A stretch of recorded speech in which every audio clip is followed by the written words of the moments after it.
Alhaji Sambo makiyayi ne, yana kiwon dabbobi kamar su tumakai da akuyoyi. Allah ya azurta shi da mace guda ɗaya wacce sunanta Aisha. Sai kuma 'ya'yansu guda biyu wanda babban shine Ahmad sai kanwar shi Khadija.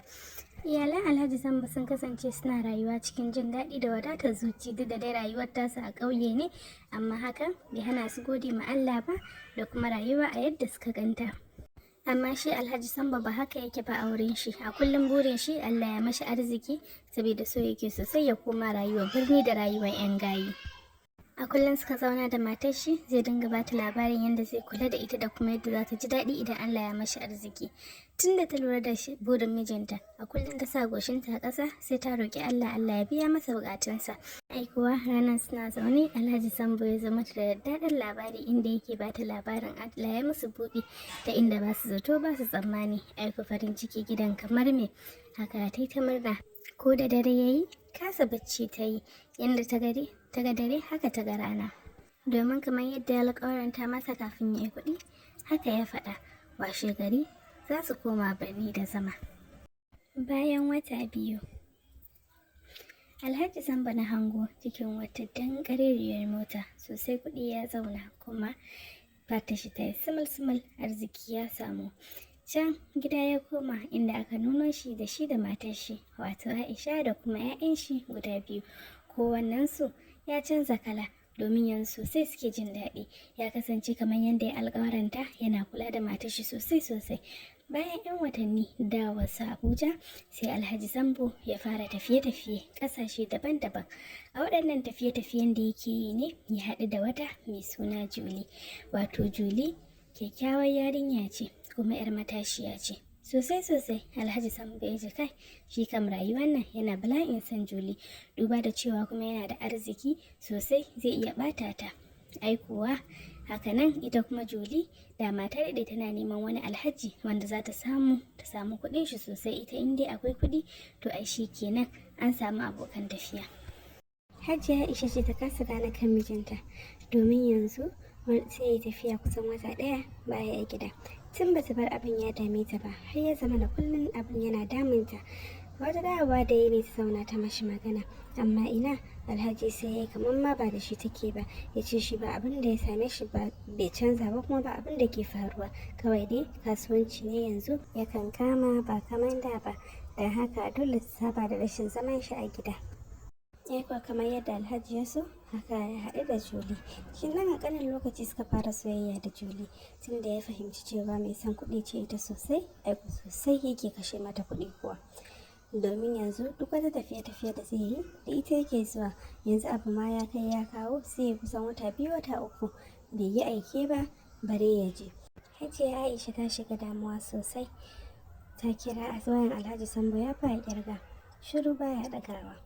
Gashi Khadija an koro ta a makaranta saboda kuɗin makaranta, abinda ko da suke ƙauye bai taɓa faruwa da su ba, sai gashi yanzu da arzikinsu amma ana koro 'ya'yansu gida.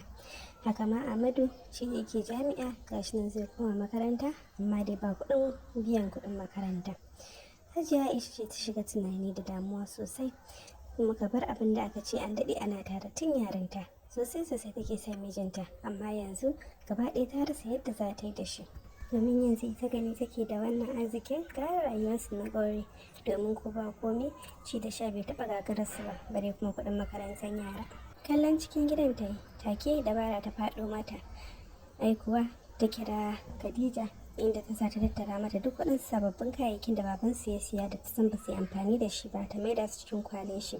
Khadija take tambaya Umma me za mu yi da shi, sai ce mata ta yi kayan ne babanku kin san shi ya siya abubuwan da har ma ba mu bukata, naga da abin su gara kawai mu sayar da su. Sai tambayan take to Umma shi baba yaushe zai dawo, sai ta ce mata ai kwanan nan zai dawo ma mun yi waya da shi. Wata bata nuna musu yan halin da ake ciki ba, kuma ta nuna musu babansu kasuwanci yake, domin ko ba komai ba ta so ta ma ubansu bakin fenti a zuciya ya'yan shi. Bayan da suka haɗa 'yan kayayyakin sai suka kai kasuwa suka sayar. Umma ce ta yi amfani da kuɗin ta biya musu kuɗin makarantar su ba tare da su yaran sun san da haka ba.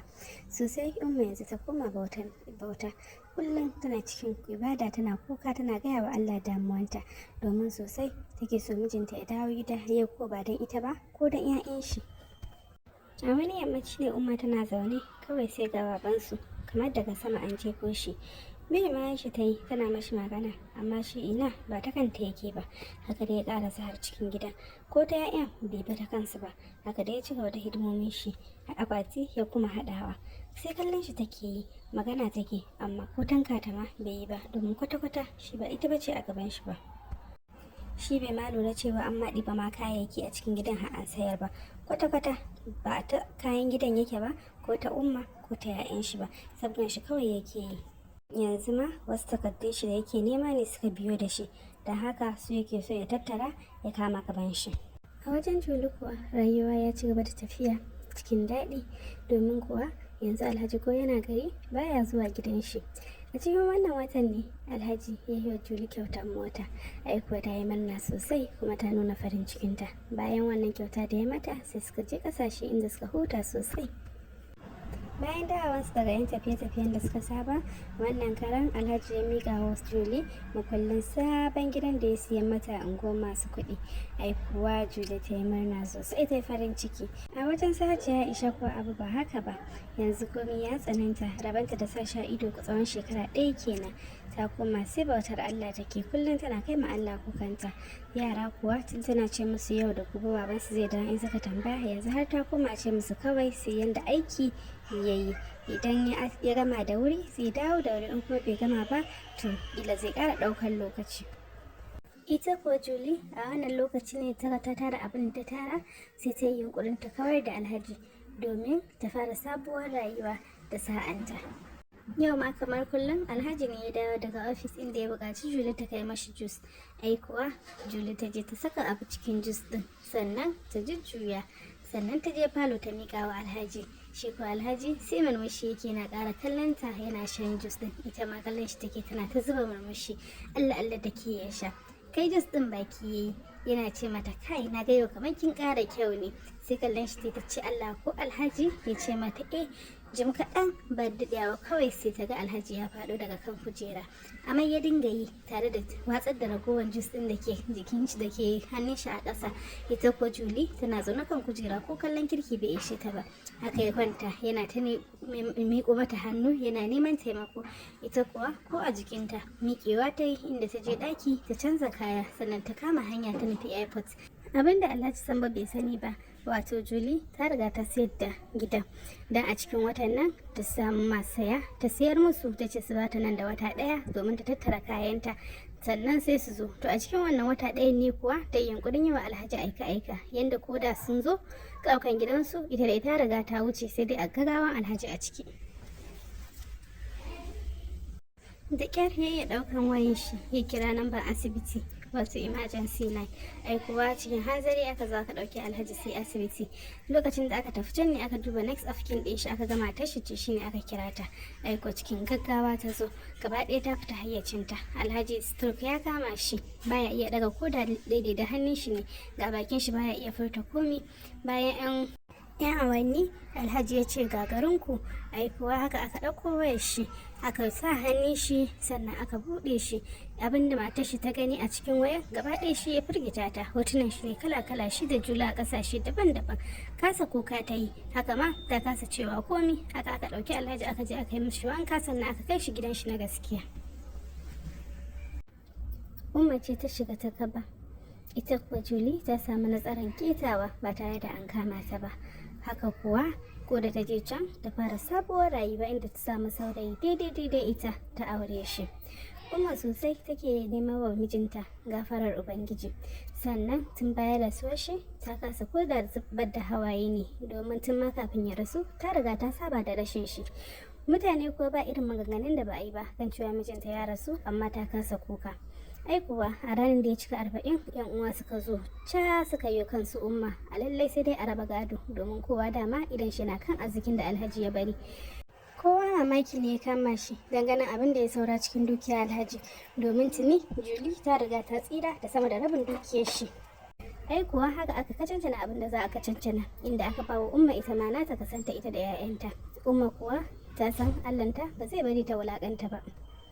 A cikin kuɗin da aka raba ne Hajiya Aisha ta raba kasana ta kashi 3, inda kashi 1 ta kama musu ɗan ƙaramin gida inda za su zauna, sannan ɗayan kashin kuma ta kama kayan shago ta zuba 'yan kayayyakinta, sannan ɗayan kasan ta ajiye shi domin karatun 'ya'yanta.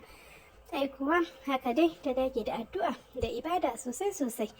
Bayan wasu 'yan shekaru sai ga Ahmad ya kammala makaranta, inda ya karanci injiniyarin. Sosai Hajiya Aisha ta nuna godiyarta ga Ubangijinta.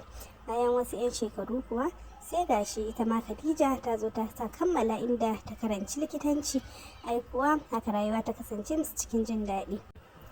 Bayan shekara 10 Hajiya Aisha ce zaune a cikin kankanin falo ita da iyalanta.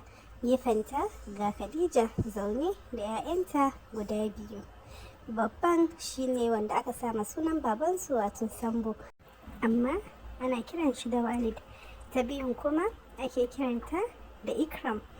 Sannan shi kuma Ahmad, shi ma ga matar shi a gefe, inda su kuma Allah ya azurta su da 'yan biyu, Hassan da Husaina, wacce Husainan ita ce takwarar Hajiya Aisha. Sosai suke cikin zaman lafiya da kwanciyar hankali, domin har yau Hajiya Aisha ko da wasa ba ta taɓa faɗa ma 'ya'yanta irin rayuwar da mahaifinsu ya yi ba, domin ko ba komi tana so mahaifinsu ya tsira da mutuncinsa idan 'ya'yan shi.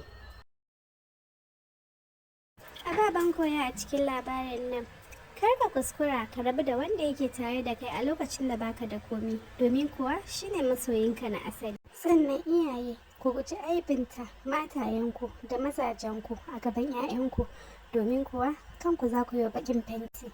Ku danna mana like sannan ku yi subscribing domin samun bidiyon ma duk sanda muka ɗaura.